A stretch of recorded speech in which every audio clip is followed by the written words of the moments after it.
Hello, people of the world. It is me, the WildWestGamer, here on the WildWestGamer, here in the Gaming Grotto.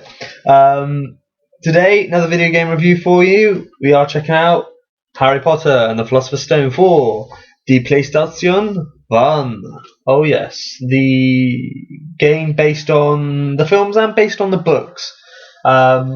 By J.K. Rowling. It is a very, very, very fun game. A very fun little game. This is something that I would recommend for adults and for children. You can just leave it with your kids, let them play it. You haven't got to worry about F-bombs being dropped, about knives or drugs being pulled or hookers or anything like that. No. This is one of my all-time guilty pleasures because as a fully grown man, I'm not supposed to admit that I play Harry Potter games, but no. This one and the Chamber of Secrets for the PlayStation 1, very, very good games. They're cheap and easy to pick up, great for the kids to play, nice little puzzles, fun and, sort of interesting combat using spells. And hey, it's Harry Potter. Kids love Harry Potter, right? Give me, take your Twilight, take your, whatever it's called, the Hunger Games or whatever that shit is, take them, stick it up your ass, because this is the ultimate kids phenomenon. This is what everyone loved back in the day.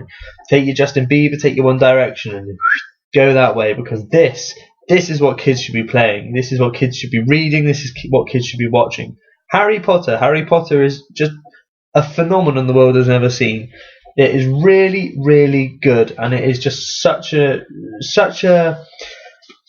new and interesting world, really. Something that, as far as readers, as far as film goes, as far as video gamers, we've not really had. It didn't break any of sort of the fundamental rules of video games. It didn't leave an earth-shattering move on the film. It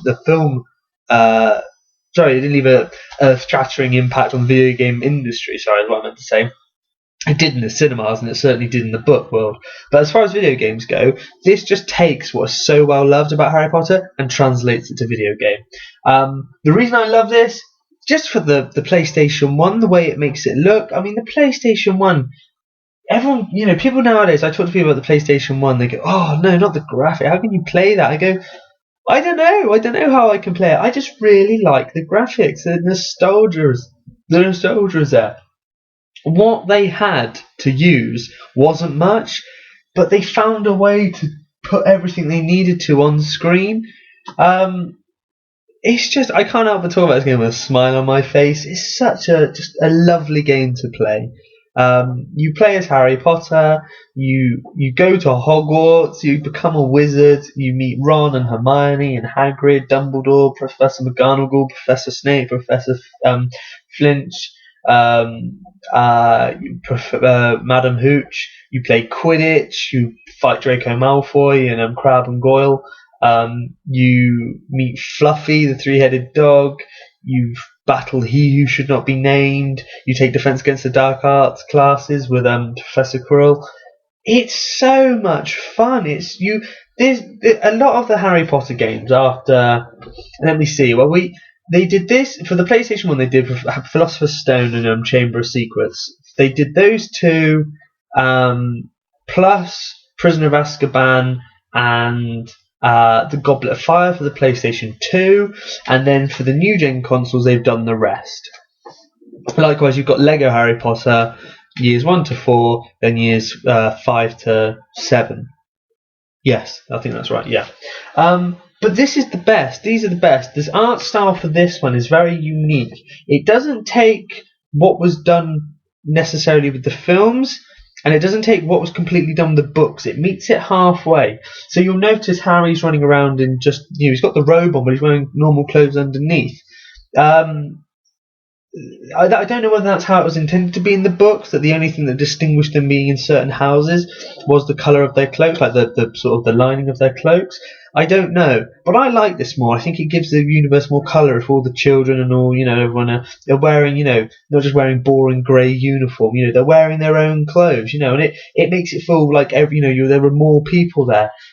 Because Hogwarts is meant to be, it's a magical school, it's a wizarding and witchcraft school. There's meant to be lots of colour and vibrancy. The windows all have this sort of like porcelain effect. You've got you've got magic and all. It feels like it should be a world full of colour. And then as the story starts getting darker later on, bringing in darker elements and more drab colours. But for Harry Potter and the Philosopher's Stone, it was still a very innocent Harry Potter world. You were still dealing with a character who were enjoying their childhood, and the weight of saving the world from he who should not be named, or Voldemort. I don't know why I'm doing that. That's really bizarre. It was still a very innocent age. The children hadn't yet come up against him enough to know really how evil he was, and that was really cool. That was a really nice. That's what's a really nice touch. I don't know why I'm doing my hair. Oh, Christ. But yeah, it's just so much fun. Nothing's better than doing these like little challenges. Dealing with like the pests that roam the ground of Hogwarts or stuff like that, or anything.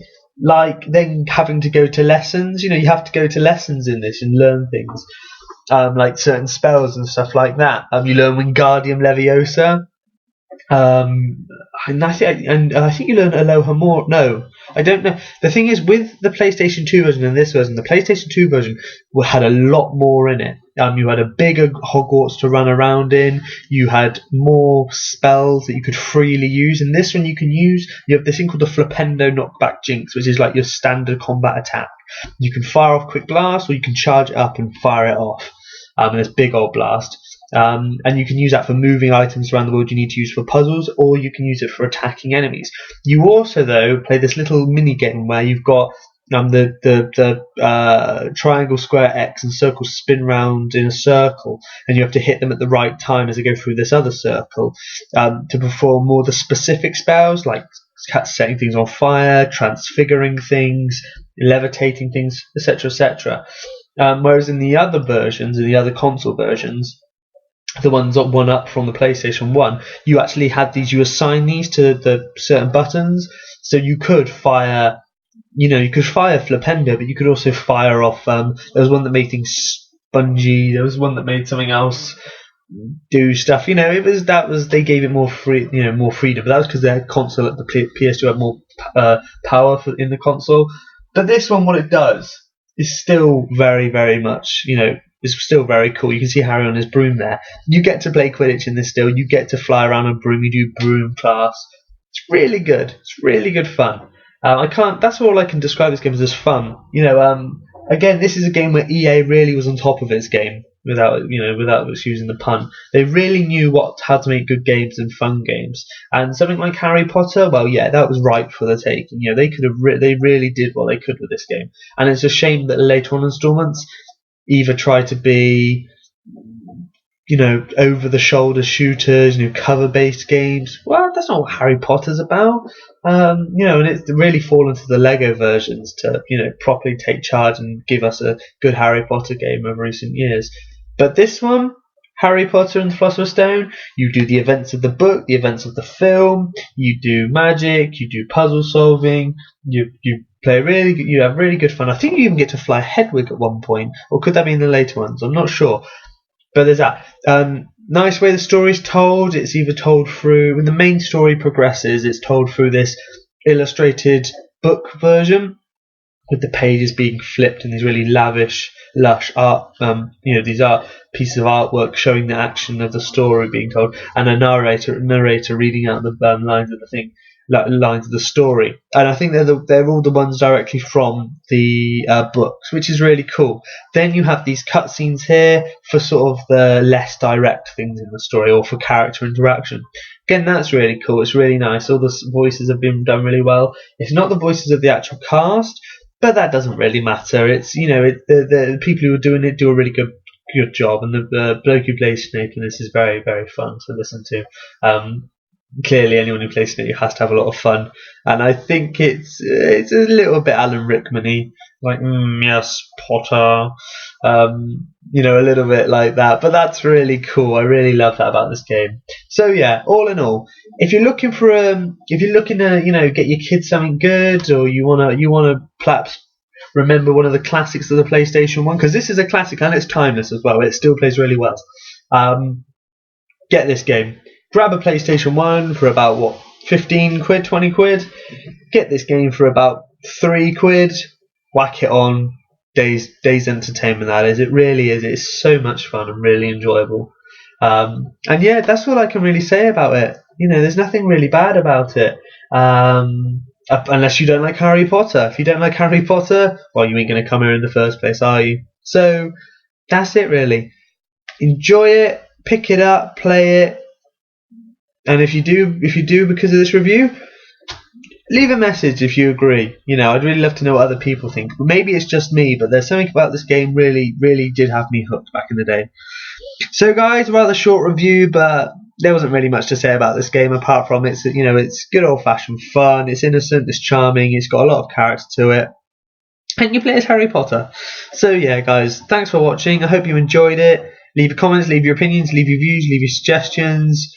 Please subscribe. You are the ones that make me want to carry on coming back and doing this. We're up to 3 subscribers now, which is awesome. Really good. Starting small, working upwards and onwards, I'm hoping. And about 27 views for the entire channel. I'm not sure, but that's pretty good. Considering we only started on Wednesday and that I've not put up any advertising for this. I'm really proud of that. And for every single one of you who's watched any of these, and if you're watching now, thank you very much. Really, really appreciate it. I hope my passion comes across in this. And like I've said before, apologies for not having the actual gear to show you proper gameplay footage, the format of this. Perhaps when I get HD camera, it will look a bit better and this will become my unofficial style. Who knows? But until then, guys, until next time, live your lives, have fun. Go have a sandwich on me. You've earned it. Cheers very much, guys. Thanks very much, and have a good day, alright? See you later. Bye.